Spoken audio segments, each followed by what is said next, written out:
பாப்பாவுக்கு இன்றைக்கி சிம்பிளான ஒரு லன்ச் மெனு தான்.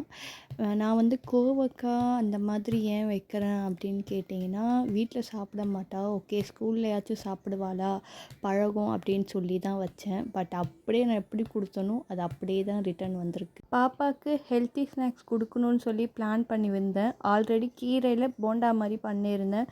இன்றைக்கி பருப்பு வடை தான். அப்படியே ஸ்கூல் விடுற டைமில் அந்த ப்ளே ஏரியாவில் போய் கொடுத்தனா ஒரு 2 வடை சாப்பிட்ருவா. நான் ரொம்பவே குட்டி சைஸில் தான் பண்ணியிருக்கேன். அப்படியே கூட இருக்கிற பசங்களுக்கும் நான் எடுத்துகிட்டு போயிடுவேன். ஏன்னா அவங்க எல்லாருமே பார்ப்பாங்க இல்லையா, அதுக்காக எடுத்துகிட்டு எல்லா பசங்களுக்கும் ஷேர் பண்ணி கொடுக்கும்போது என் பொண்ணு வந்து ஒரு 2 வடையாச்சும் சாப்பிட்ருவா. ஈவினிங் மேலே சரியான தலைவலி. என்னை பார்த்தாலே உங்களுக்கு தெரிஞ்சிருக்கும். ஸ்ட்ராங்காக ஒரு ஃபில்ட்ரு காஃபி குடிச்சிட்டு ஸ்நாக்ஸ் சாப்பிட்டுட்டு கொஞ்சம் எடிட்டிங் ஒர்க்லாம் இருந்தது, அதெல்லாம் பண்ணிட்டேன். பண்ணி முடிச்சோன்னே கொஞ்சம் ரிலாக்ஸாக இருந்தது. கேட்டால் பாய் பாய். நெக்ஸ்ட் வீடியோவில் பார்க்கலாம்.